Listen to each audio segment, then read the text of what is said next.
Hola, les mandamos un saludo muy cordial desde acá, desde los estudios de Forest City en Orlando, Florida. De donde quiera que nos estés viendo, gracias por sintonizarnos y esperamos que este programa, como todos, otra edición de Estudiemos Juntos, sea de bendición para ti. En esta tarde, noche o día, no sé en qué momento nos estés viendo, me acompaña Jennifer. Acá en Orlando es día, antes de mediodía está Jennifer y Joel. Sammy no está hoy con nosotros, Sammy está en Puerto Rico allá dando una semana de oración, así que tenemos un poquito de variedad esta mañana. Así que, ¿cómo están ustedes hoy? Muy bien, muy bien. ¿También? Acá. ¿Despiertos? Sí. ¿Estamos listos? ¿Despiertos? Qué bueno que ustedes están despiertos. Bueno, estamos también llegando ya al final de este trimestre. Después de esta lección solamente quedan dos lecciones más, dos sesiones más de Estudiemos Juntos de este primer trimestre, y esperamos que dentro de todo, yo sé que ha sido tal vez un poco largo estudiar los salmos, porque realmente hay muchos salmos, pero dentro de todo esperamos que haya sido de mucha bendición y que de alguna manera hayas podido aprender un poco más de quién es Dios y cómo es Dios a través del libro de los salmos. Así que vamos a entrar de lleno al de hoy. Jennifer, ¿tú pudieras comenzar con una oración, por favor? Sí, claro. Querido Dios, gracias te damos por este día. Gracias por tu compañía siempre, cada día, Señor. Bendice cada cual que está conectado viendo esto en estos momentos, Señor. Tú conoces su corazón, sus deseos. Que este estudio de tu palabra pueda ser de bendición para ellos y también para nosotros, Señor. Que sea tu Espíritu Santo el que hable a través de nosotros y que podamos aprender más de ti. En el nombre de Jesús. Amén. Amén. Muy bien, el título de esta lección es El anhelo de Dios en Sión. Sión, estaba tratando de buscar qué significa Sión y no logré encontrar qué significa Sión, la palabra, porque todo en hebreo tiene un significado. No sé si por ahí puedan buscar algo. Pero Sión, en el Antiguo Testamento específicamente, se utiliza a menudo como un sinónimo de Jerusalén. Se utiliza como un sinónimo de la tierra de Israel, como tal, de la nación de Israel. Incluso hasta es sinónimo del templo, porque todo estaba en el mismo lugar allí en Jerusalén. ¿De dónde viene la primera vez que se registra la palabra Sión en la Biblia? Es en 2 de Samuel, capítulo 5. Y quisiera que lo leyéramos un momentito. 2 de Samuel, capítulo 5.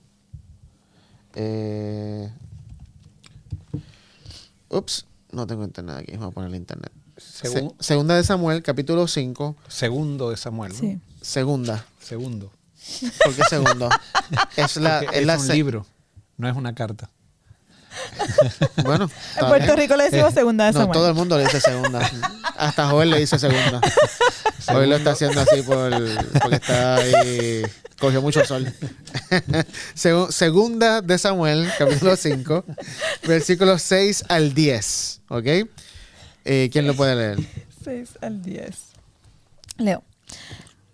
Al 10. A ver, poner el 10 para que no se me pase. Dale. Ok.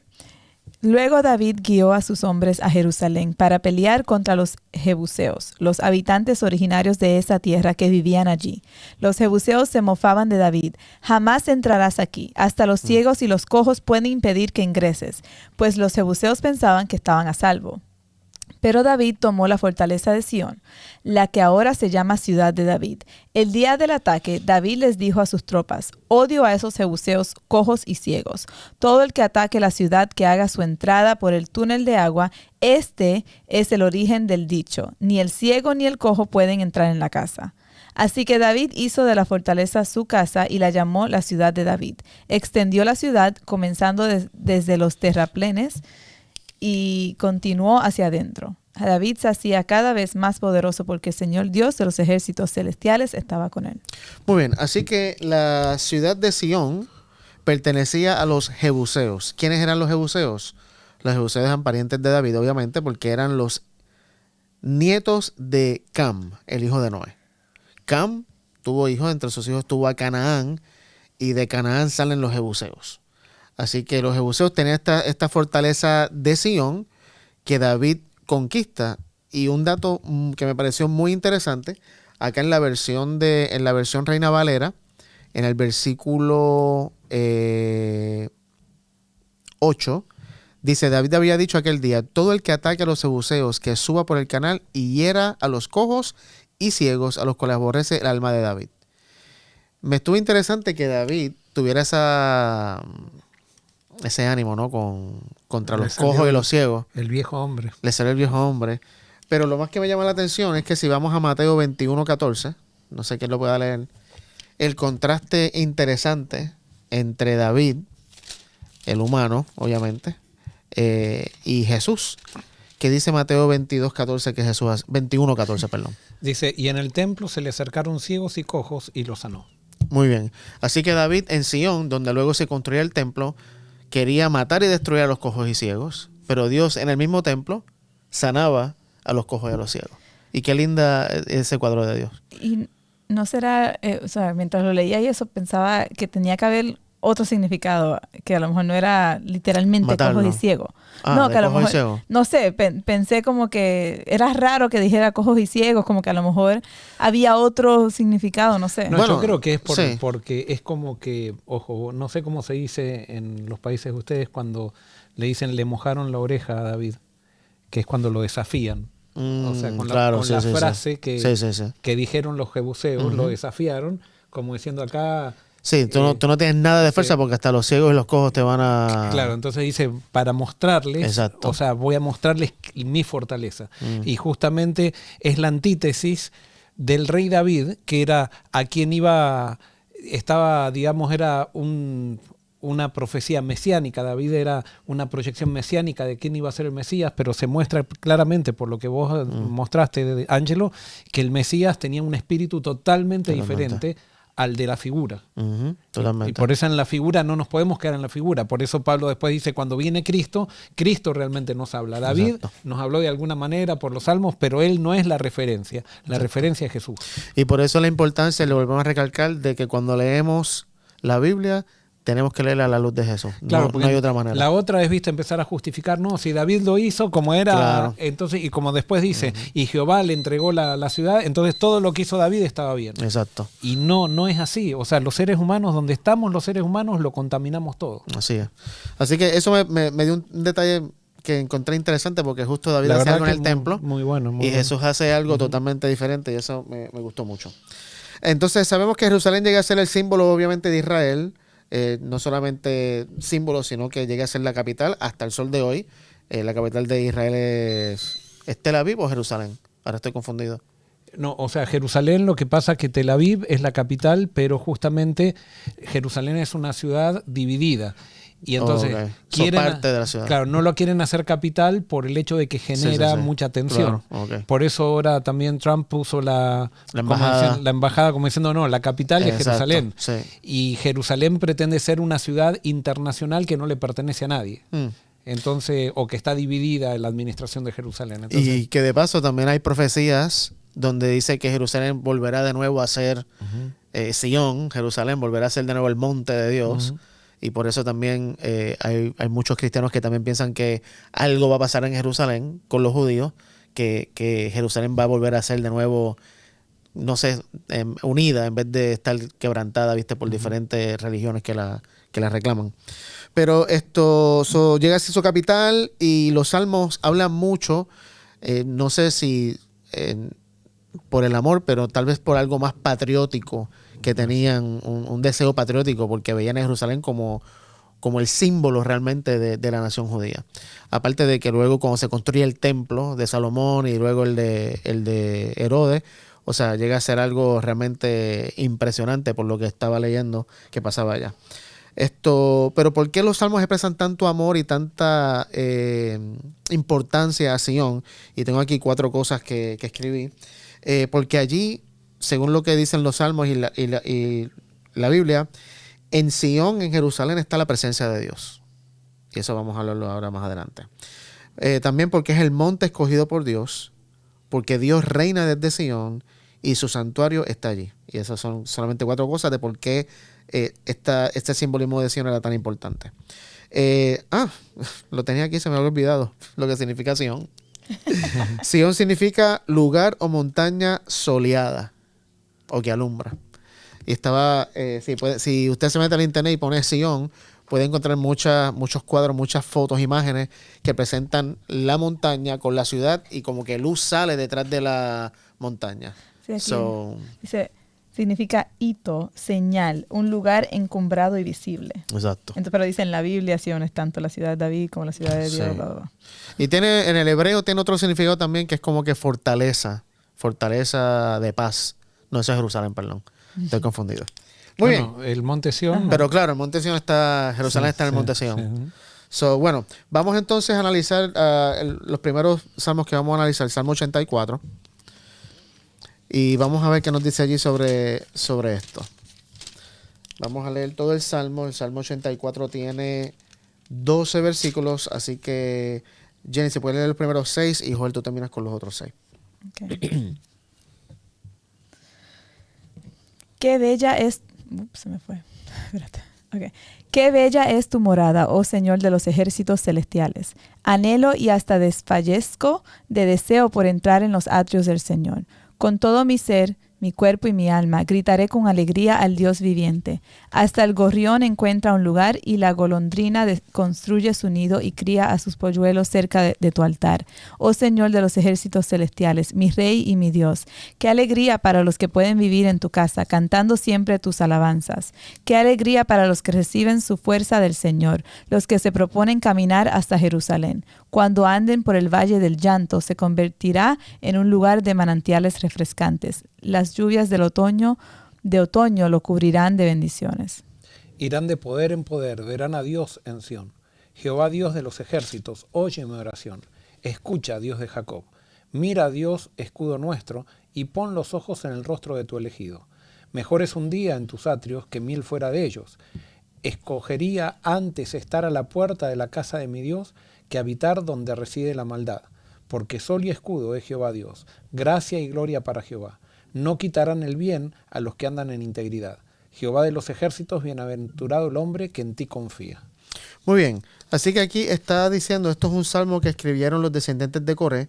Obviamente Coré eran uno de los que David escogió para que fuera, si no me equivoco, uno de los cantantes. Y aquí están hablando describiendo lo bello que es este lugar y de una descripción, algunos detalles de por qué es interesante. Ahí me llamó la atención lo que comienza diciendo en el versículo 2, que anhelo y hasta desfallezco de deseo por entrar en los atrios del Señor. Y obviamente, dependiendo de las construcciones del templo, el atrio se vio diferente. El atrio que había en el tabernáculo del desierto se veía un poco diferente al atrio que construyó Salomón y obviamente bien diferente al que construyó Herodes.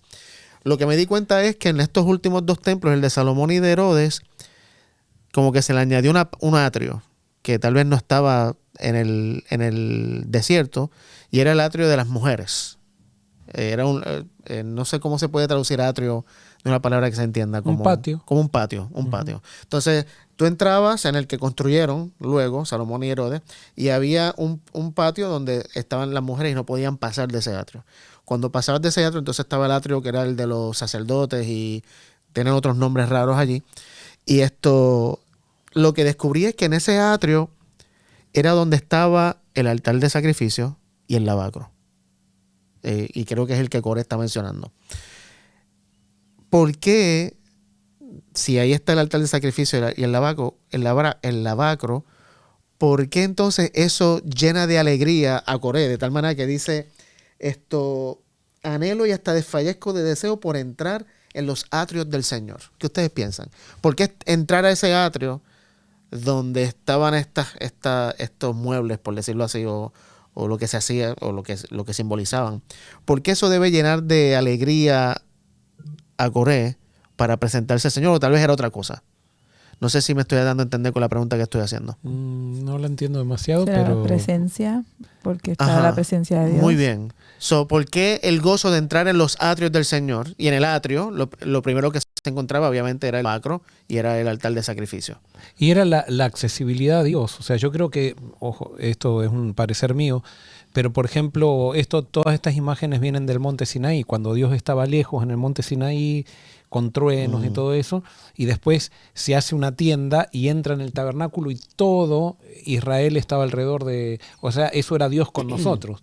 El Dios de los hebreos era mucho más cercano que a los otros dioses, además tenían un solo Dios, mientras que las otras naciones paganas tenían muchísimos dioses, muchísimos templos. Ellos tenían un Dios donde se concentraba todo el poder. Estaba el poder de la lluvia, el poder de la siembra, el poder del sol, el poder de la tierra. En cambio, las otras naciones tenían varios dioses. Y ellos tenían de acuerdo a su concepción y de acuerdo a lo que decía la Biblia, ellos sentían que Dios estaba allí en medio de su pueblo y era un privilegio entonces acercarse con esa facilidad a Dios, ¿no? Bueno, y había manifestaciones de Dios aparte en ese lugar, viste, que se sabía que eran cosas sobrenaturales. Y yo creo que eso, como bien ustedes dos dicen, me parece que es la motivación principal de este salmo, de estar en los atrios del Señor o entrar en los atrios del Señor, porque era obviamente la entrada al templo, porque literalmente ahí estaba la presencia de Dios. Y me gusta esa analogía. Que al final es una figura. Claro. Porque después vemos que Esteban también en su discurso dice que Dios no lo puede contener ningún templo ni nada.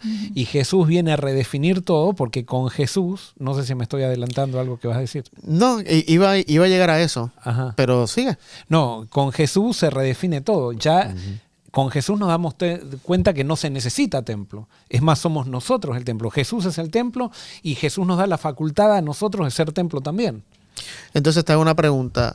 En el Antiguo Testamento, antes de que llegara Jesús, ¿se pudiera decir que Dios habitaba en el hombre? Como ahora se dice, ¿no?, que a través del Espíritu de Dios está en nosotros. Pero antes, ¿estaba en nosotros o tenía que estar en el templo? No sé si me van a entender. Sí, como... o sea, antes... Ellos lo entendían diferente antes, ¿no? Capaz Sí. que era por eso. Ojo, pero la obra del Espíritu, de acuerdo a lo que entendemos, quizás es algo para estudiar, profundizarlo más, pero la obra del Espíritu después de la venida de Cristo se profundiza más, se expone de una manera que antes no se veía en el Antiguo Testamento. Entonces hubo algún cambio. Yo el tema del Espíritu Santo lo estoy estudiando últimamente y no puedo... Hay ciertas cosas todavía que tengo algunos vacíos ahí, que tengo unos huecos que tengo que llenar y bueno, pidiéndole a Dios que lo llene, ¿no? Bueno, pero anyway, me llama la atención que él encuentra deleite en estar en la presencia de Dios. Obviamente, yo creo que nosotros como cristianos del siglo XXI entendemos la presencia de Dios diferente. Porque me parece, y puedo estar equivocado acá, pero para ellos la presencia de Dios, y es lo que dice el Salmo, también no solamente sino otro, era como que la presencia de Dios es lo que me da protección del enemigo. Si estoy en el templo, de paso, no sé si era este salmo o el otro que vamos a estudiar, el 106. Sí, no, este no es. Pero acá dice el versículo 10: un solo día en tus atrios es mejor que 1000 en cualquier otro lugar. O sea, estar en la presencia de Dios para ellos era el refugio, era la protección, era la validez de que el Dios de ellos era el verdadero y no los otros.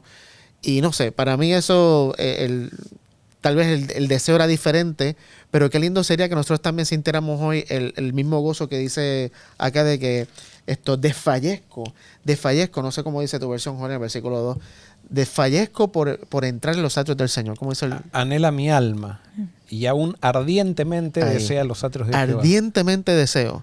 Esa expresión, David también la usa en otro salmo cuando dice: como un ciervo brama por las corrientes de agua, así clama por ti, oh Dios, el alma mía. Es como que realmente ese es mi deseo. Ahora, yo creo que esto, de alguna manera, el templo llegó a ser como un ídolo para Israel. Correcto, se convierte y tiene en un la ídolo. connotación de un ídolo, porque nosotros ahora con el Nuevo Testamento sabemos que Dios está en todos lados, o sea que no necesita un templo, Dios está en nosotros, no necesitamos ir a un lugar para experimentar de manera especial la presencia de Dios. Lo que hacía especial la presencia de Dios del templo era la comunidad de creyentes que iban con la misma intención.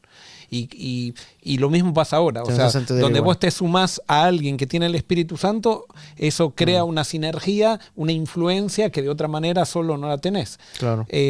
Pero yo creo que ellos tenían, como siempre decimos, limitada su concepción de Dios, estaban mucho más adelantados que los paganos, pero ellos todavía tenían que avanzar hasta la venida de Cristo y ahí darse cuenta de muchas cosas, ¿no? Pero yo creo que, tú decías, como ellos lo ven como en un lugar específico, pero yo siento que así, o sea, así me siento yo con respecto a que necesito, o sea, esa protección, de todo eso que tú hablas, es cuando estamos en comunión con Dios, lo sentimos. Dios siempre está y siempre está con nosotros, pero cuando nosotros estamos como conectados con Él, entonces ahí nos sentimos que tenemos...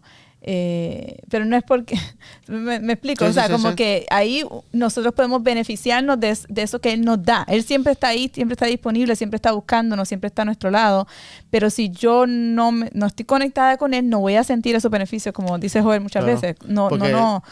Sí, porque vas a tener otra percepción de Dios. Exacto, O sea, voy a tener miedo, voy a correcto. sentirme desprotegida, aunque Dios esté ahí, pero cuando yo estoy conectada con Él, busco esa conexión, busco estar en su presencia, que no es en un lugar específico, pero busco estar en su presencia yo con Él íntimamente, para yo sentirme protegida, para yo sentirme que estoy en buenas manos. O sea. Y por eso en algún momento, no sé cuándo ocurrió, esto lindo y hermoso que hizo Dios de que manifestaba su presencia visual, si pudiéramos decirlo, en un lugar específico, se volvió, como decía Joel, entonces se perdió de vista la presencia de Dios y se centró en el edificio. Justamente lo que tal vez muchos de los cristianos modernos hoy en día también hacemos, que nos centramos en el edificio y a eso le llamamos iglesia, en vez de lo que ahora es iglesia luego de Jesús. Sí, y ¿no? todavía tenemos esa concepción por el hecho de, por ejemplo, muchas veces vos vas a la iglesia y la gente hace una diferencia entre la plataforma y Sí. al atrio, le decimos Correcto, a la nave de sí. la iglesia. Y hay una diferencia que si subís arriba te podés tener una conducta. O sea, abajo de eso te podés tener una conducta. Arriba de eso, una conducta totalmente diferente. Y hacemos como si la presencia de Dios está limitada por ciertos lugares. Y claramente el Nuevo Testamento nos dice que eso no es. O sea, eso es una concepción limitada de Dios. O sea, Dios se manifiesta y está en todos lados y tiene que estar con nosotros continuamente. Yo no sé si a ustedes les pasó, pero yo fui miembro de una iglesia acá en Estados Unidos donde una persona se sentía incómoda de que luego que se acabara el servicio nos quedáramos hablando en la iglesia. Porque eso era irreverencia. Tenías que irte porque eso era como un lugar santísimo. Tenías que irte porque si no era un pecado, ¿viste? Y yo me quedé como que, ¿en serio que tenemos que salir de este lugar? Es la concepción puritana de eso, que hay citas incluso que nosotros tenemos que dicen que no hay que quedarse charlando y todo eso, que son concepciones limitadas. O sea, si nosotros vamos al Antiguo Testamento, ahora sí, al culto hebreo, el culto hebreo era muy diferente al culto medieval que nosotros hemos heredado. Y por ejemplo, nosotros vemos que en los sacrificios de paz, en el atrio del santuario, hacían una fiesta y comían. Claro. Y se invitaban a todos los amigos y a toda la gente y comían allí. Ahora nosotros decimos, la iglesia no se come. Sí. Y se hace un lío bárbaro por estar, si alguien está comiendo en la iglesia. Son un montón de concepciones que vienen de la cultura y que vienen de lo que heredamos de la iglesia medieval, Claro. ¿no? Así que Coré se deleita en estar en la presencia de Dios. En los versículos 4 y 5 también habla de que Dios los protege. Qué alegría para los que reciben su fuerza del Señor, los que se proponen caminar hasta Jerusalén. Y el versículo 4 que dice, vivir en tu casa cantando, descubrí también que no sé cuándo, que no sé fue con David o quién, en ese atrio había un grupo de levitas que todos los días salían a la hora de un sacrificio a cantar. Era un coro de levitas. Y me imagino que tenía que ser algo muy impresionante, tú poder escucharlo fuera del templo, ¿viste? Tal vez por la ciudad o no sé dónde fuera. Escuchar ese coro de levitas cantando, tal vez uno de estos salmos. Y obviamente Coré, que era un cantante, se deleita en poder cantar en el templo a Dios. Esos son simplemente algunos detalles. Luego, en los versículos 10 al 11 del Salmo 84, que ya lo leímos, un solo día en tus atrios es mejor que mirar en cualquier otro lugar. Prefiero ser un portero en la casa de mi Dios que vivir la buena vida en la casa de los perversos. Pues el Señor Dios es nuestro sol y nuestro escudo, Él nos da gracia y gloria. El Señor no negará ningún bien a quienes hacen lo que es correcto. Y bueno, por ahí entonces habla más de la protección y todo lo demás. Para los judíos el templo era muy importante, como ya mencionas, por todas estas cosas. Pero la pregunta que tengo es, yendo a lo que estabas hablando ahorita, para nosotros los cristianos, ¿el templo, el edificio, el lugar, debe significar lo mismo o no? Y creo que ya dimos la respuesta, pero vamos a ir a la Biblia. Primera de Corintios, Jennifer, 1 Corintios 3:16, Joel, 1 Corintios 6, 19 y 20. Y yo busco 2 de Corintios 6, 16. Textos obviamente que ya conocemos. La mía era 1 Corintios 3:16. Sí. Okay. Muy bien. ¿Qué dice 1 Corintios 3:16? ¿no se dan cuenta de que todos ustedes juntos son el templo de Dios y que el Espíritu de Dios vive en ustedes? Muy bien, justo lo que mencionamos ahorita. Pablo lo dice a los corintios como que no sé si era que ellos eran ignorantes o que se le había olvidado, pero le dice, ¿ustedes no se dan cuenta que ustedes son el templo de Dios?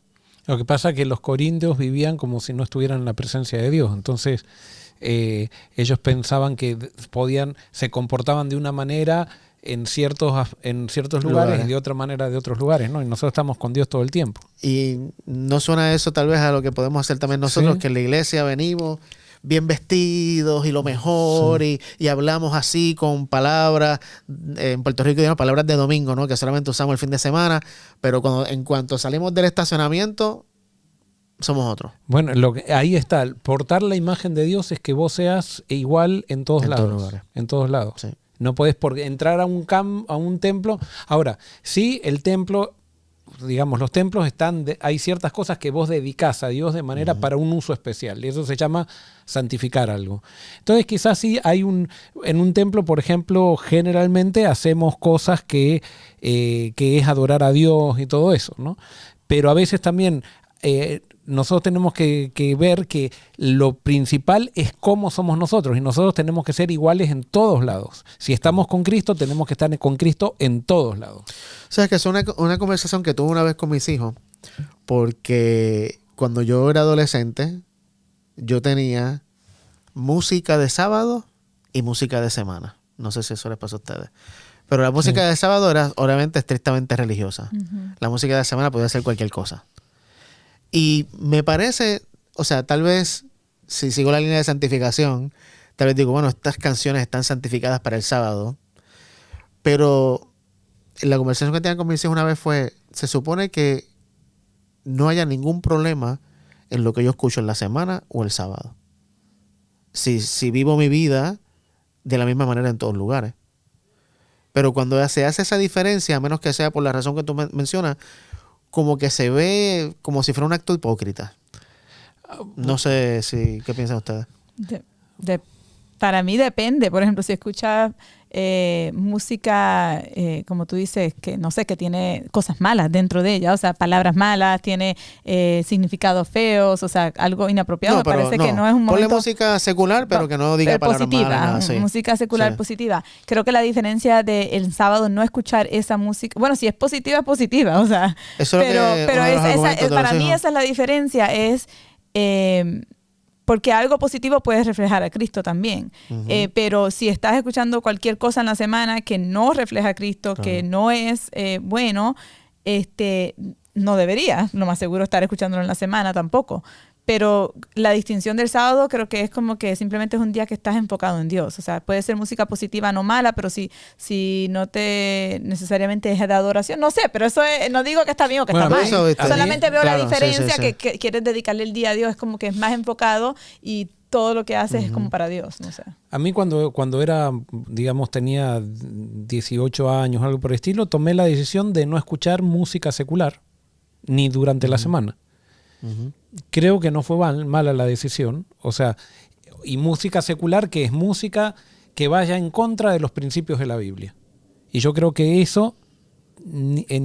O sea, que música secular no es música que no sea religiosa, necesariamente. Lo que pasa es que hay músicas que pueden, por ejemplo, puede haber una música folclórica que habla de la naturaleza, habla del valor de la madre, de la familia y todo eso, y esa es música religiosa. Es más, en el himnario, que muchas veces lo hemos hecho sacrosanto al himnario, hay músicas, por ejemplo, en el himnario anterior, no sé en el de ahora, pero en el anterior había música, por ejemplo, Hogar de mis recuerdos. Hogar de mis recuerdos. Esa era de una ópera. Y no nombra a Dios en ningún lado, pero tenía un mensaje tan lindo. Le escribió una persona que estaba en la cárcel en Inglaterra, que era un americano que estaba en la cárcel en Inglaterra y que añoraba volver a su hogar en Estados Unidos, y escribió esa canción, se cantó en el teatro y nunca fue hecha para iglesia. Sin embargo, la letra era tan buena y ensalzaba tanto los principios que nosotros creemos en la Biblia, que se lo puso en el himnario y la gente dice, esa es una canción, y yo sé que ni fue dedicada a Dios tampoco, pero una canción que no iba en contra de los principios de la Biblia. Entonces, yo estoy totalmente de acuerdo. O sea, si, por ejemplo, una canción de reggaetón, ¿cuál es el contenido de una letra de reggaetón? para mí no va ni en, o sea, ni a la medianoche, ni en el lunes, ni el martes, ni el miércoles, ni en ningún día. O sea, pero nosotros tenemos la mente dividida y tenemos vida secular y vida religiosa. Claro, en la eso Biblia era no lo que yo existe hablaba, eso. En la correcto. Biblia es todo vida para Dios, vida con Dios. Y justo ese era, para mí ese es el punto, ¿viste? Que el cristiano es el templo de Dios, y si seguimos la analogía que en el templo estaba la presencia de Dios, conmigo está la presencia de Dios en todo lugar. Ujú. Por eso esa diferencia que se hace mucho de lo santo y lo profano. No, hago algo santo ahora, pero puedo hacer algo profano. Realmente en el cristiano no debe existir, porque somos santificados por Dios, porque Dios vive en nosotros.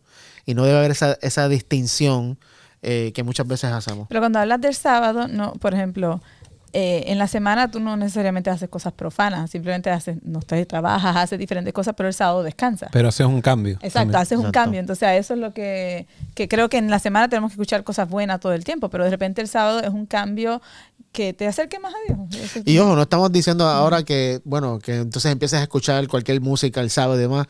Simplemente sabemos que el sábado es un día especial, pero no debemos hacer, o sea, y que tiene una distinción de los demás días, pero nuestras acciones deben ser las mismas todos los días. Y todo tendríamos que reevaluar las cosas, porque a veces Claro. aceptamos todo así como tradición y seguimos como maquinitas y no sabemos bien por qué hacemos las cosas.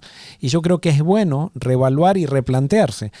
Y la reevaluación y la replanteación de las cosas nos tiene que llevar a una fidelidad más grande a Dios. No es cuestión de dejar una cosa por otra, Claro. sino que nos tiene que llevar a ser más fieles, a ser más consagrados a Dios. Y a veces ser más consagrados a Dios es dejar ciertas tradiciones que no tenían ningún sentido, que nosotros confundíamos y que pensábamos que era estar consagrado a Dios, Claro.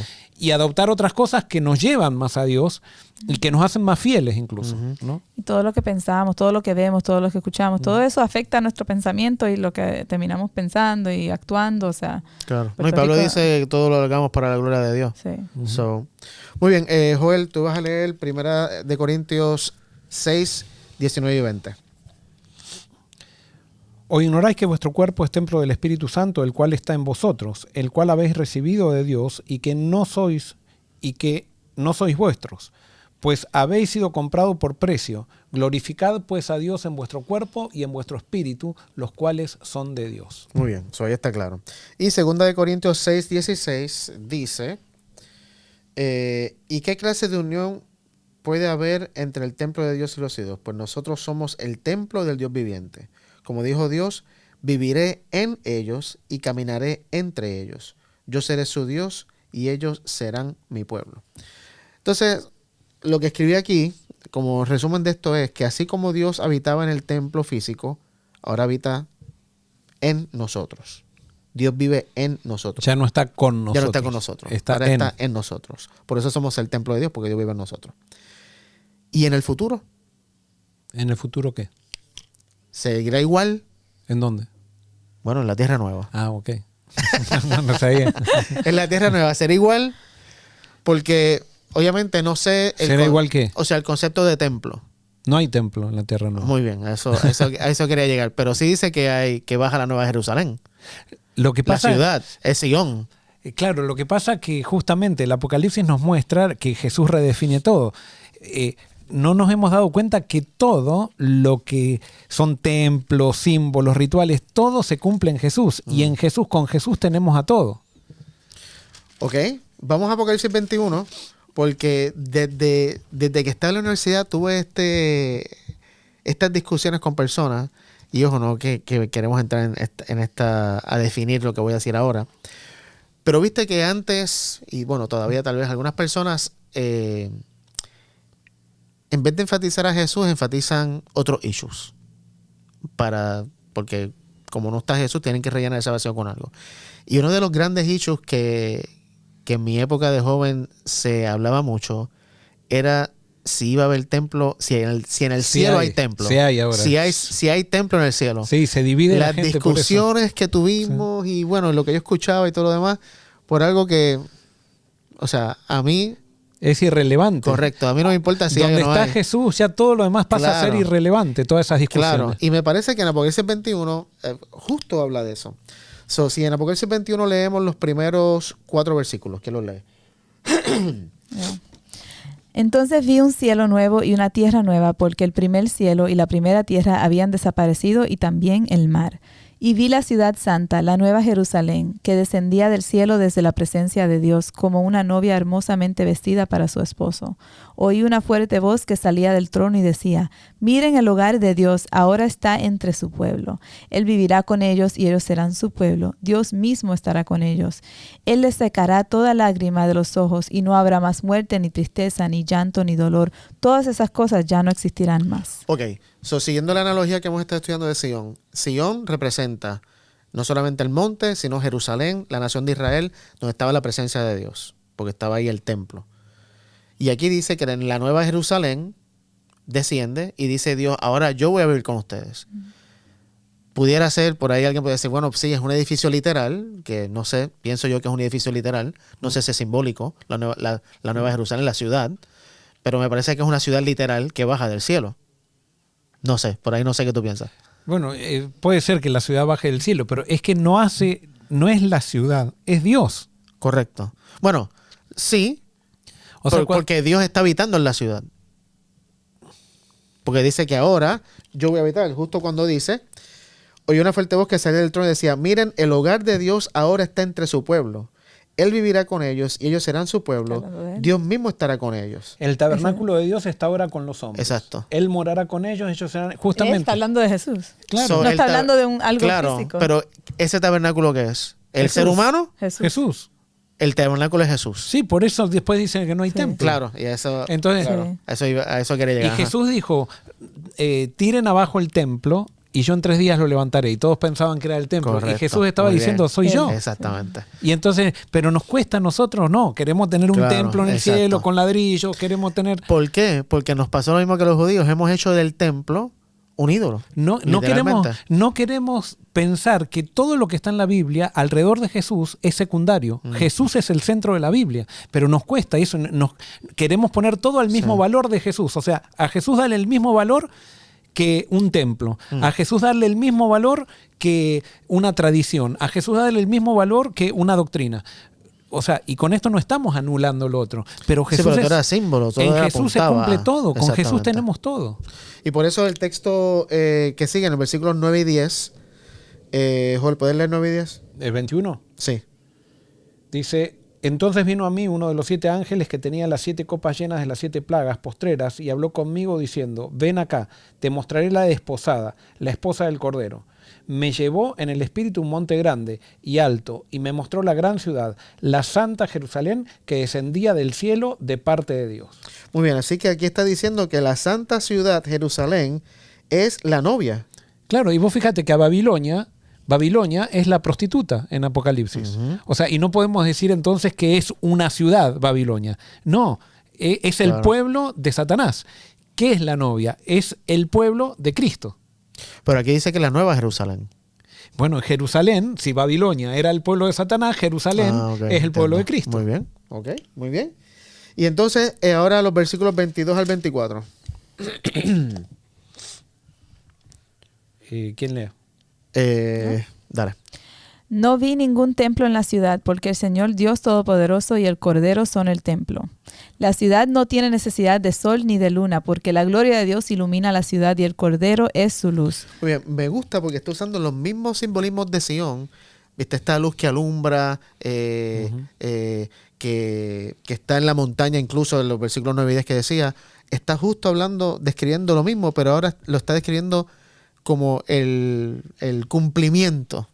O sea, ya por fin, finalmente, es el cumplimiento de todo esto que se ha venido en la historia, que ha estado representando Sion, que ha estado representando Jerusalén, que ha estado representando el templo, que es todo Jesús, es todo Dios. Sí, ahora, ojo, estoy pensando ahora, esto es muy interesante, porque ¿qué era una ciudad para los paganos? Era una ciudad de ladrillos.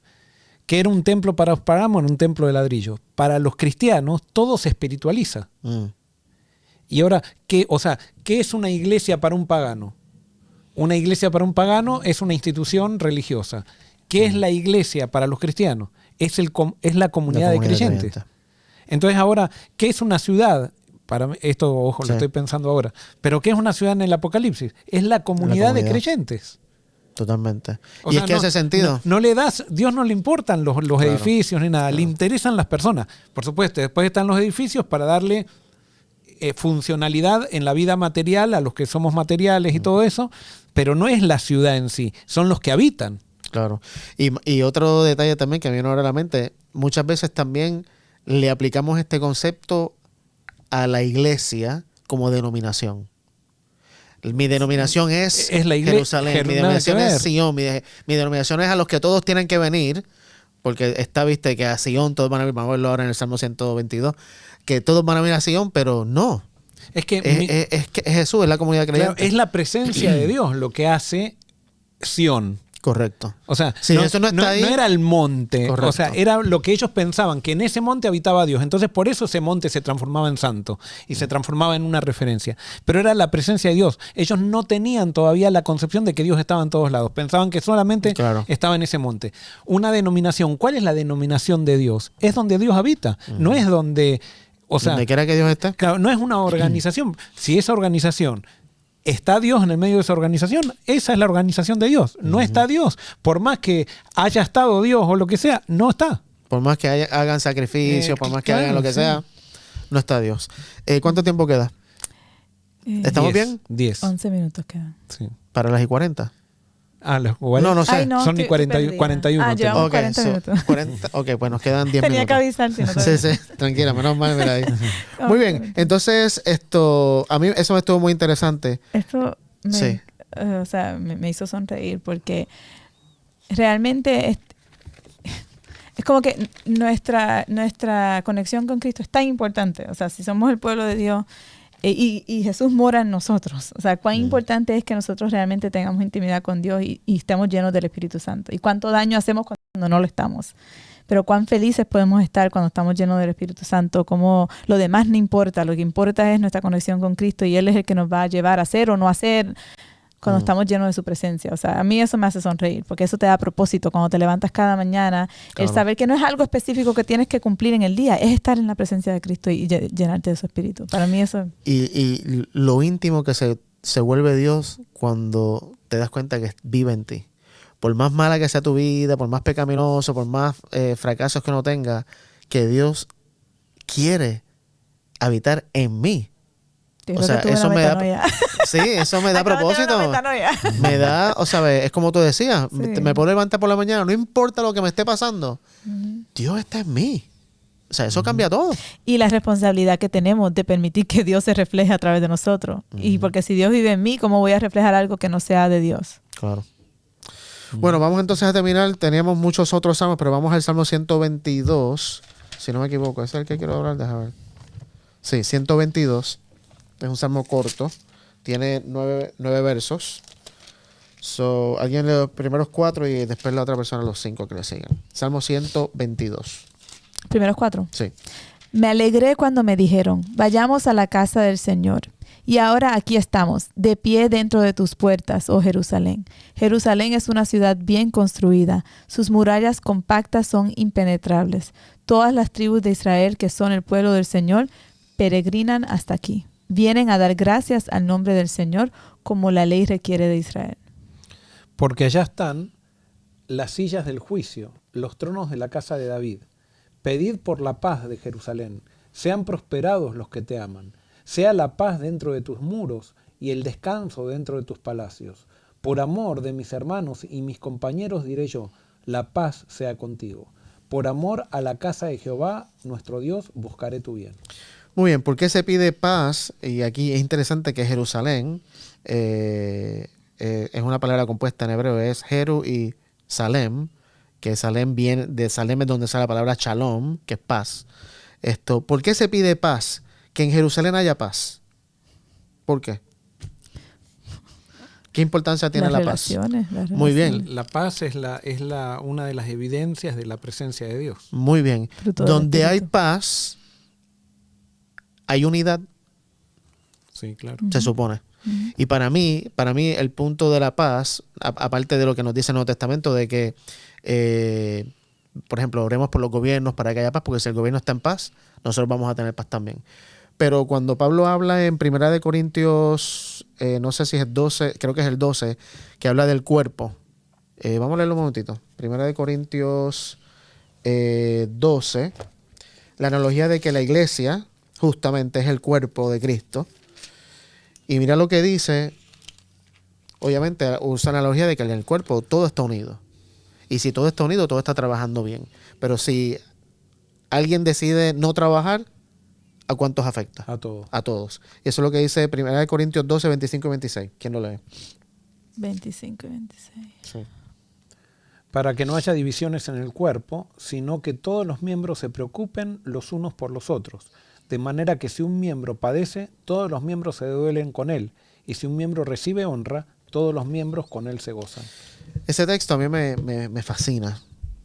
Porque para mí ese es el clímax de lo que es la unidad. Tan unidos, aunque sea una iglesia de 1000 y pico de miembros, que si uno está sufriendo, todos lo sentimos.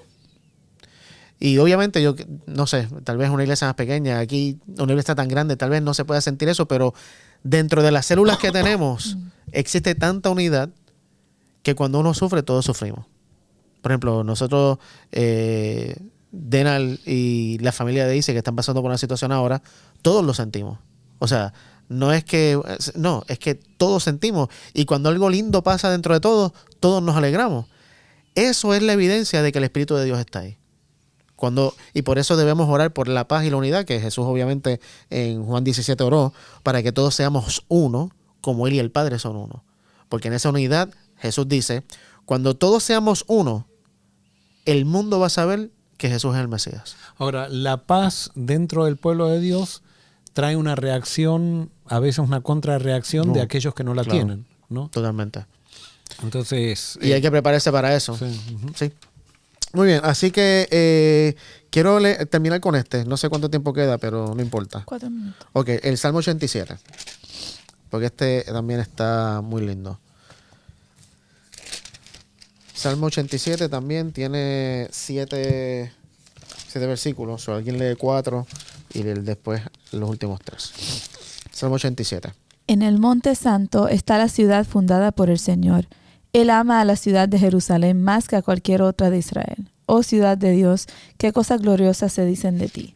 Incluiré a Egipto y a Babilonia entre los que me conocen, también a Filistea y a Tiro, e incluso a la distante Etiopía. Ahora todas son ciudadanas de Jerusalén. 5 al 7. Ah, también. Sí. Y de Sión se dirá, este y aquel han nacido en ella, y el Altísimo mismo la establecerá. Jehová contará al inscribir a los pueblos, este nació allí. Y cantores músicos dirán en ella, todas mis fuentes están en ti. Muy bien, lindísimo. Este salmo, ¿sabes que nunca le había prestado atención? Es impresionante todo lo que dice. O sea, en el monte santo, la ciudad de Dios, que dice que fue fundada por Dios, pero el versículo 3 dice, oh ciudad de Dios, qué cosas gloriosas se dicen de ti. ¿Y qué es lo glorioso que pasa? Que todos son incluidos. Todos son incluidos. No hay, Babilonia, Egipto. Esto es la promesa de Abraham. En ti serán benditas todas las naciones. O sea, Dios está para todas las naciones. Mira, o sea, todos van a tener derechos de ciudadanía, dice en la versión. Sí, sí. O sea, por eso no es literalmente Jerusalén, no es literalmente el monte Sión. Es que en Jesús todos somos aceptados. Dios es un Dios inclusivo. Es impresionante. Préstame el lapicero porque voy a señalar esto. Salmo 87. Porque esto es muy impresionante lo que dice este salmo. Así que, ¿con qué propósito fue lo que escribe aquí? Dios escogió y fundó a Jerusalén para incluirlos a todos. Incluirnos a todos. Obviamente no en el literal, sino en lo que representa. Ahora, ahí dice, por ejemplo, que Dios los va a hacer, también me llama la atención eso que te llamó a vos también la atención, que Dios va a decir, este nació allí, sin haber nacido allí. Eso se llama gracia. Totalmente. O sea, sin haber nacido allí, no, yo quiero que vos te sientas que naciste acá. Y eso es justamente lo que tenemos que hacer los cristianos. O sea, decirle, no, vos ya sos ciudadano. Pero nosotros los cristianos es como que le decimos a la persona, vos tenés que cambiar, vos tenés que cumplir un montón de condiciones para ser parte nuestra. Y todos estamos por gracia ahí. Y por eso el versículo 3 que dice, qué cosas gloriosas, ¿cómo es que dice? ¿Qué cosas gloriosas se dicen de ti, oh ciudad de Dios?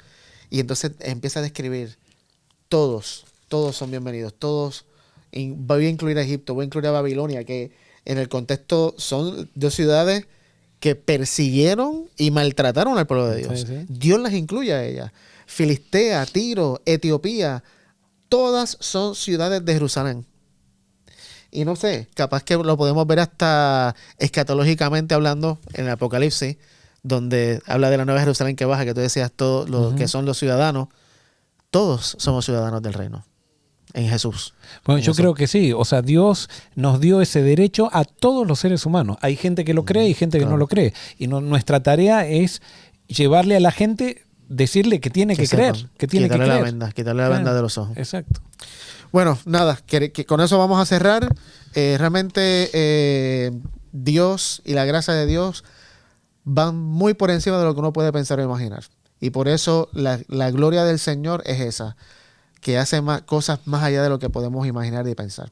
Así que espero que haya sido de bendición este corto estudio que tenemos, porque 50 y pico de minutos realmente no nos da, pero que esto haya el Espíritu tocado tu corazón y que te motive a seguir estudiando y entender lo que es la gloria de Dios y su gracia. Gracias, Jennifer y Joel, como siempre. Joel, ¿puedes terminar con oración? ¿Cómo no? Querido Señor, cuánto te agradecemos por tu gracia, cuánto te agradecemos por tu amplitud, cuánto te agradecemos, Señor, porque tú quieres realmente darle a todos lo que nadie se merece. Y Señor, te pedimos perdón también, porque muchas veces nosotros nos excluimos a nosotros mismos pensando de que tú nos has elegido simplemente por nosotros o por lo que hemos hecho. Y nos damos cuenta que tú nos eliges por causa de las naciones. Sí, y te pedimos que ese amor, ese mismo amor que tú tienes, Señor, lo podamos compartir con los demás y podamos entonces de esa manera transformarnos en testigos verdaderos tuyos. Bendícenos a todos y esto te lo pedimos en el nombre de Jesús. Amén. Amén. Bueno, una vez más, gracias por estar con nosotros. Que Dios te bendiga y te esperamos la próxima semana en otra edición de Estudiemos Juntos.